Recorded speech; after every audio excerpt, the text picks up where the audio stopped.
Hoje a gente vai preparar um pão que é muito fácil, fica bem fofinho e sem precisar de cilindro, sem precisar sovar. A gente vai começar misturando os ingredientes aqui para testar o fermento. E é importante esse passo porque se não começar a fermentar logo no início, você já sabe que o seu fermento não está funcionando. Então, para não perder a receita toda, esse passo aqui é bem interessante fazer. Para começar, a gente vai utilizar uma colher de sopa de açúcar, uma colher de sopa de fermento biológico seco, e uma colher de sopa de farinha de trigo. A gente coloca aqui na bacia, mistura tudo. E agora nós vamos colocar aqui água morna para esse fermento reagir e se alimentar desse açúcar, dessa farinha que a gente colocou aqui junto.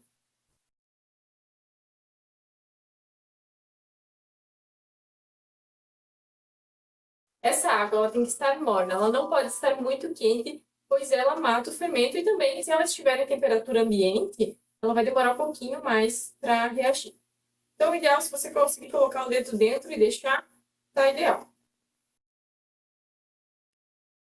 Depois de misturar, eu deixo descansando aqui até começar a formar bolhas, começar a borbulhar esse fermento. Cerca de uns 10 minutos, se você está em um ambiente que é mais quente. Se você está em um ambiente que é mais frio, pode demorar até uma meia hora. E agora já passaram uns 10 minutinhos e olha só como está o fermento. Ele já está borbulhando, isso significa que o fermento está ativo. E agora que ele já está borbulhando, o fermento já está ativo, a gente pode seguir para o segundo passo. Aqui nós vamos acrescentar 3 colheres de sopa de açúcar. Eu utilizo sempre o açúcar demerara aqui em casa, mas pode ser o açúcar cristal ou o açúcar que você preferir. A gente já tinha adicionado uma colher de sopa antes, então no total você vai precisar de 4 colheres de sopa nessa receita. 3 colheres de sopa de óleo.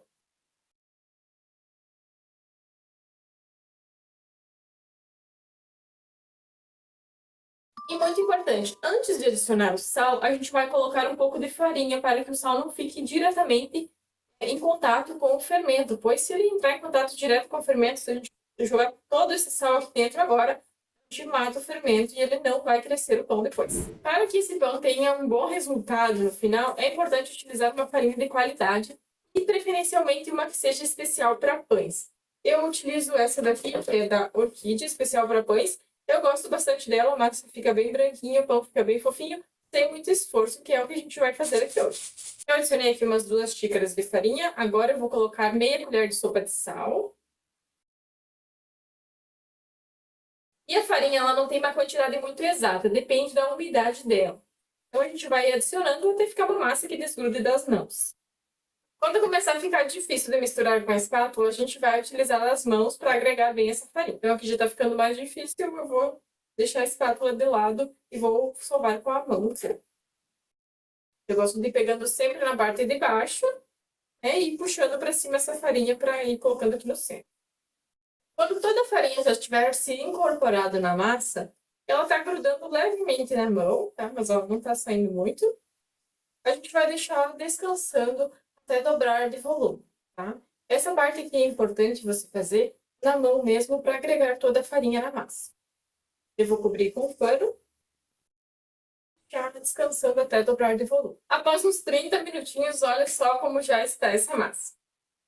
Ela cresceu bastante desde antes, já tem bastante ar ali. E agora a gente vai abrir ela. Eu vou colocar um pouco de farinha aqui na mesa mesmo e vou abrir ela com o.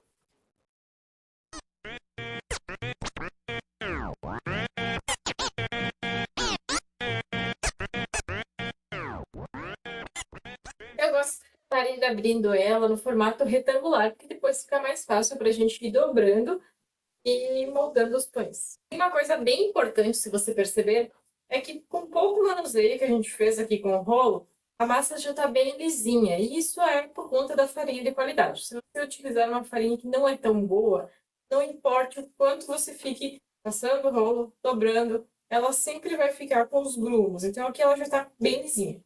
E outra coisa importante também é a quantidade de farinha.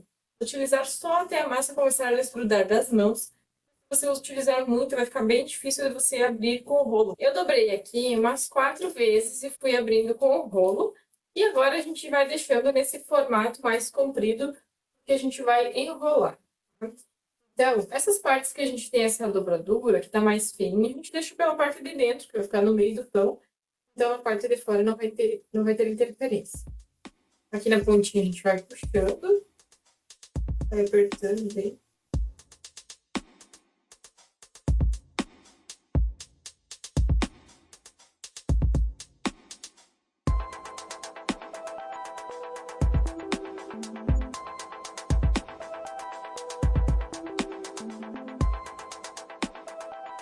Eu já moldei em 2 pãezinhos.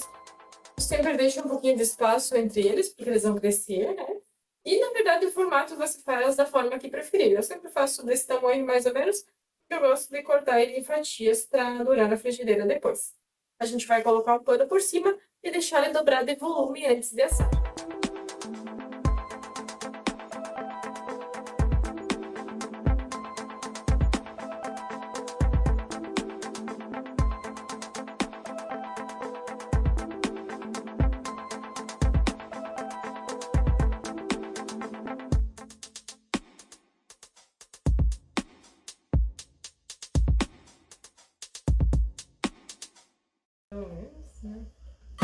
Ela pode fingir que é nova agora. Tem um mau contatinho embaixo? Tem. Ela tomou uma queda furiosa por ela ter esse mau contato. Tomou. E agora que nós vamos tomar o café da manhã, e eu tenho uma dica para que o pão fique bem douradinho na parte de fora. Essa casquinha aqui douradinha, ela se faz por conta da caramelização do açúcar. Então, se você colocar 1 colher de sopa de açúcar na receita ao invés de 3, o pão vai dar certo também. Mas ele vai ficar mais opaco quando você assar. Então, se você quiser que ele fique mais caramelizado, eu indico colocar as 3 colheres de sopa de açúcar, que ele fica mais douradinho com facilidade. Tá? E na hora de assar, é importante que ele esteja bem leve, assa bem rapidinho e fica bem uniforme por dentro.